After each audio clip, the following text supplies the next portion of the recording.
Hello everybody, what's up YouTube?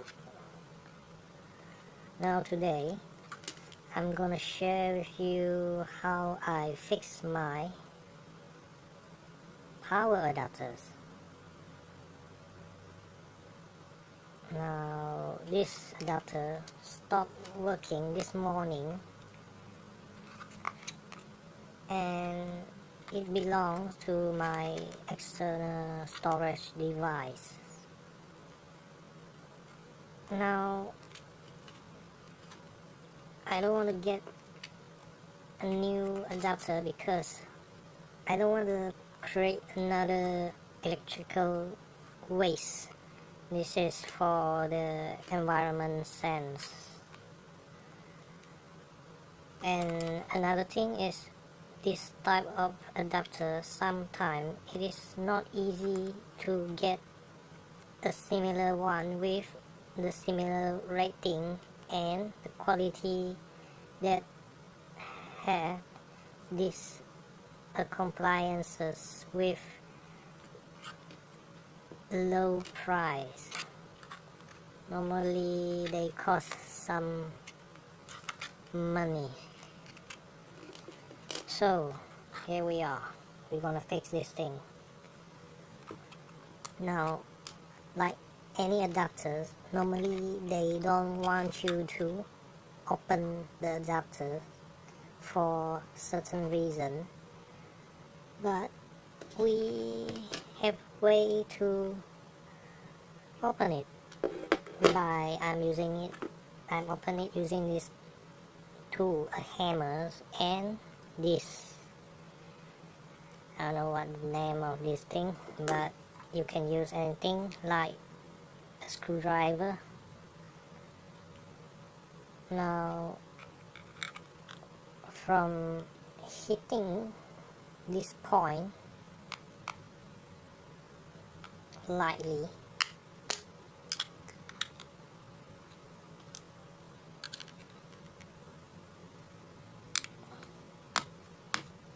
you will crack the gap here, and after you have tapped and cracked all the gap from here to here, this thing can be opened.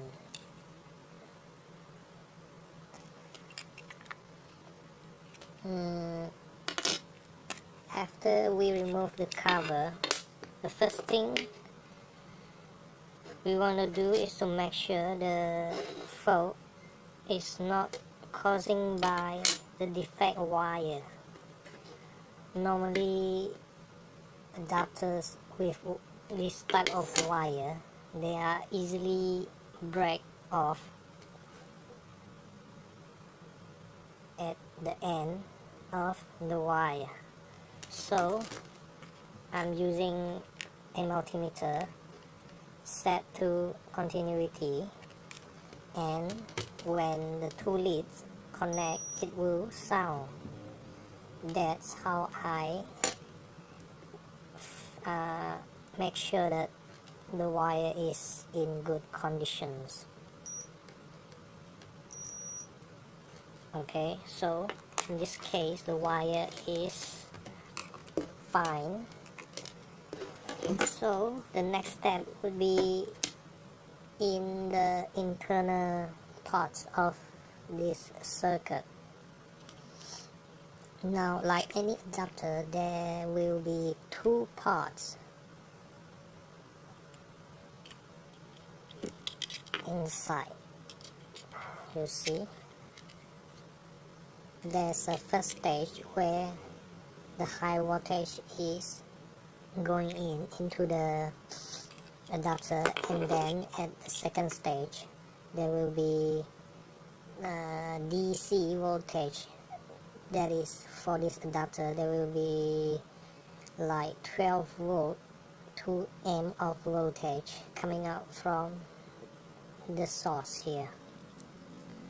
So how I diagnose this, the fault is I will be measuring all the parts here inwards from this output here.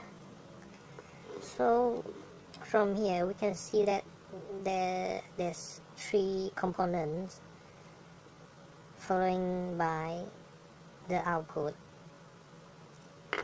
that when I'm measuring with my multimeter, it shows this part are all in good conditions.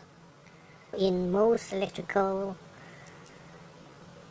circuit, the most easily spoiled component would be like fuse or diode or Zener diode, followed by the transistor regulator, and for the capacitors, they are seldom defect. It's not, I'm not saying that the capacitor would never spoil, but the possibility of it stop working is rather low. That's why we might want to spend more time in measuring the higher possibility parts, the components. So when I come to this diode here, after measuring with my multimeters, it showed that the diode is burst, is out of orders, is not working anymore. By setting the multimeter to the diode sign when measuring, shows the diode is not in the working orders, so that obviously the diode is burn out and lead to this default, these problems. So the next step, I start to remove the diode and replace with the new one.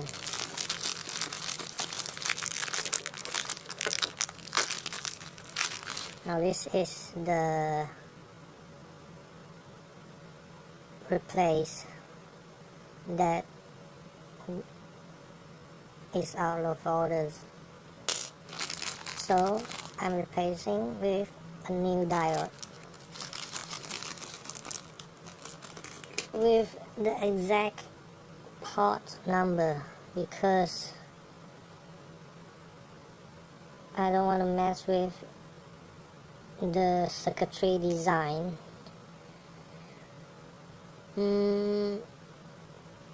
Just remember, you always replace with the exact part is a good practice.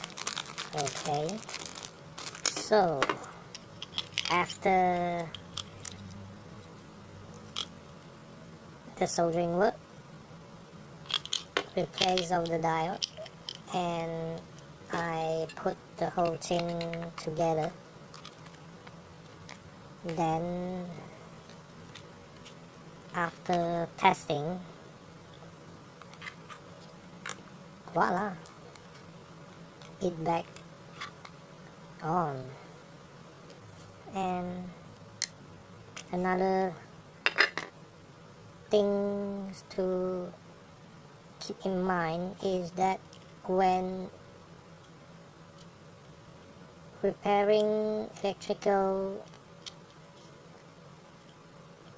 device like this, you should always remember that when this adapter, after a while of plug-in, you shouldn't touch any of the high voltage part, because the capacitor might still contains some high voltage that might lead you into a shock when you accidentally touch the pot that still containing high voltage.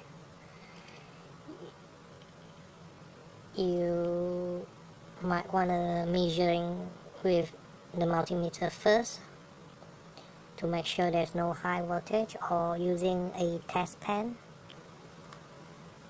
so I don't have to spend too much of money to get another adapters and creating